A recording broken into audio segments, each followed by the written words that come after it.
সুরের আকাশে তুমি জেগো শুকতারা হেমন্ত মুখোপাধ্যায়ের গানের লাইন যেন মনে করিয়ে দেয় জবপুর কিশোর কুমার ফ্যান্স অ্যাসোসিয়েশন দ্বারা আয়োজিত এই দিনের এই অনুষ্ঠান প্রাঙ্গণ। এদিন ভারতীয় সঙ্গীত জগতের এক অন্যতম গায়ক তথা গীতিকার কিশোর কুমারের ৯৭তম জন্মদিবস উদযাপন করল তার ভক্তেরা। 2022 সালে তার ভক্তদের নিয়ে তৈরি হওয়া এই জবপুর কিশোর কুমার ফ্যান্স অ্যাসোসিয়েশন নামে এই গ্রুপের সকল সদস্যদের উদ্যোগে এই দিন তার জন্মদিবসকে উপলক্ষ করে এক স্বর্ণালী সন্ধ্যার আয়োজন করা হয়। সঙ্গীত শিল্পী দিব্যেন্দু ঘোষ এবং তার মেয়ে সৃজিতা ঘোষের তত্ত্বাবধানে প্রতি বছরের মতো এবছরও একইভাবে তাদের গানের গুরুর জন্মদিবসকে উৎসবের আমেজে উদযাপন করেন তারা, যেখানে কালজয়ী তার সৃষ্ট নানা গান এবং অভিনীত সিনেমার গান গেয়ে তাকে স্মরণ করা হয়।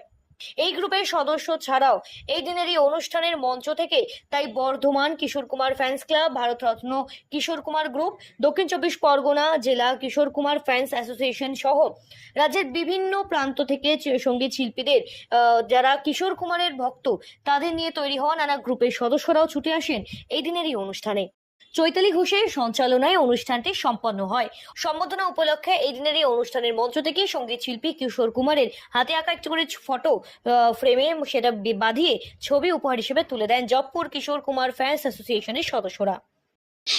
আমরা এটা নিয়ে আমাদের পঞ্চম বর্ষ। আমরা জানি না কেন এখনো পর্যন্ত মহাগায়ক মহানায়ক শ্রদ্ধেয় শ্রী কিশোর কুমার গাঙ্গুলি মহাশয়কে কেন এখনো পর্যন্ত ভারতরত্ন প্রদান করা হয়নি এবং কিশোর কুমার গাঙ্গুলির নামে কেন মেট্রো স্টেশন হয়নি। আমরা সত্যি আশ্চর্য। আমরা যখন 100 বছর টাচ হবে আমরা গুরুদেবের এই অধিকার আমরা ছিনিয়ে নেবই নেব। যেমন ব্লাড ডোনেশন ক্যাম্প, দুঃস্থ যারা শিল্পী যারা হয়তো অর্থের অভাবে অনেক কিছু কিনতে পারে না, ট্রেনে গান বাজনা করে তাদের সংসার চলে, আমরা প্রত্যেক বছর চেষ্টা করব, আগামী বছর থেকে আমরা স্টার্ট করব ওই সমস্ত শিল্পীদের আমরা এক এক করে ওখান থেকে সংরক্ষণ করে তাদের প্রত্যেক বছর আমরা তাদের সংবর্ধনা দেব।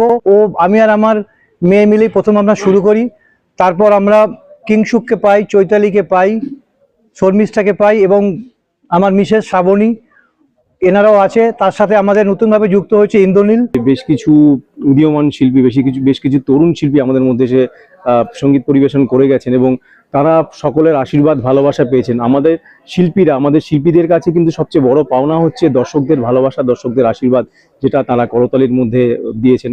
এবং আমি তাদের সঙ্গে কথা বলছিলাম, তারা রীতিমতো ওনারা বলেছেন যে আমরা প্ল্যাটফর্ম পাই না, তো তাদের জন্য একটা প্ল্যাটফর্ম তাদেরকে আমরা এটা দেওয়ার চেষ্টা করেছি এবং সারা ভীষণ ভালো পেয়েছি। কিশোর কুমার ভারতবর্ষের গৌরব, দেশের গণ্ডি পেরিয়ে বিদেশের মাটিতেও যার গান আজও চর্চিত। খ্যাতনামা সঙ্গীত শিল্পী কিশোর কুমারের ৯৭তম জন্মদিবসের দিনেও তার ভক্তদের একটাই আফসোস, তিনি কোনো সরকারি পুরস্কার পাননি। যদিও মরণোত্তর ভারতরত্ন পুরস্কার তাকে দেওয়া যায়, সেটাই চাইব। এর জন্য শেষ দিন পর্যন্ত লড়াই করব আমরা। এই দিনের এই অনুষ্ঠানের মধ্যে থেকে এমনটাই দাবি জানান তার ভক্তেরা। মরণোত্তর ভারতরত্ন, সেটা ভারতবর্ষে প্রথম 2007 সালে এটা রাখা হয়। দিল্লি এবং আমাদের ডানলপে একটি কিশোর কুমার ফ্যান্স ক্লাব আছে, তারা যৌথভাবে এই দাবিটা সরকারের কাছে রাখে। খান্ডোয়ার যিনি এমপি তিনিও এই দাবি রেখেছেন, প্রধানমন্ত্রীকে চিঠি দিয়েছেন। সোনপুরের এমপি তিনিও ইদানিং চিঠি দিয়েছেন এবং উত্তরাখণ্ডের দেরাদুনের বিধায়িকা তিনিও চিঠি দিয়েছেন প্রধানমন্ত্রীকে যে কিশোরদাকে মরণোত্তর ভারতরত্ন দেওয়া হোক।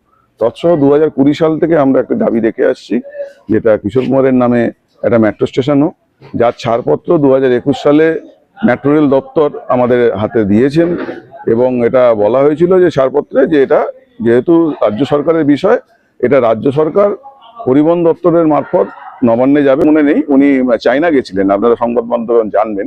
সেখানে যে র্যাম্পে যখন আমাদের রাষ্ট্রপ্রধানরা প্লেন থেকে নেবে হেঁটে যান, চাইনিজ ব্যান্ড তু হ্যায় ওহি দিল নে কিসে আপনা কাহা, কিশোরদা এবং আশাফুলদের যে গানটা রাহুলদেব বর্মনের সুর করা, সেই গানটা চাইনিজ ব্যান্ড বাজিয়েছিল। 2029-এ ওনার 100তম জন্মদিন, মানে 100 ইয়ার্স। তার আগেই উনি ভারতরত্ন পাবেন। কেন ভারতরত্ন সম্মানটা কিশোরদার জন্য মানে ছোট বলবো না, কেন উনি ছিলেন একজন দশম অবতার। জীবনের নীরব সঙ্গী কিশোর কুমার টানা 4 বছর ধরে প্রিয় শিল্পীর জন্মদিন পালন করছেন সঙ্গীত শিল্পী দিব্যেন্দু ঘোষ এবং তার মেয়ে সৃজিতা ঘোষ। প্রতি বছরের মতো এই দিনও কেক কেটে প্রদীপ প্রজ্বলনের মধ্যে দিয়ে অনুষ্ঠানের সূচনা করেন উপস্থিত সমস্ত সঙ্গীত শিল্পীরা। নাইটিঙ্গেল মিউজিক্যাল ট্রুপের সহযোগিতায় কলকাতার যোধপুর পঞ্চমতলা পুজো প্রাঙ্গণে এই জমজমাটি সঙ্গীতানুষ্ঠান সম্পন্ন হয়, যেখানে এলাকার বহু মানুষরাও সামিল হন।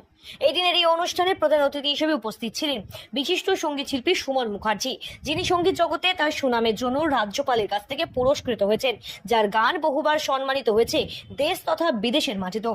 এছাড়াও এই দিনের এই অনুষ্ঠানের প্রধান অতিথি হিসেবে সামিল হন সঙ্গীতশিল্পী তনুশ্রী বোস, সুজিত কুমার দে সহ বহু বিশিষ্ট সঙ্গীতশিল্পীরা।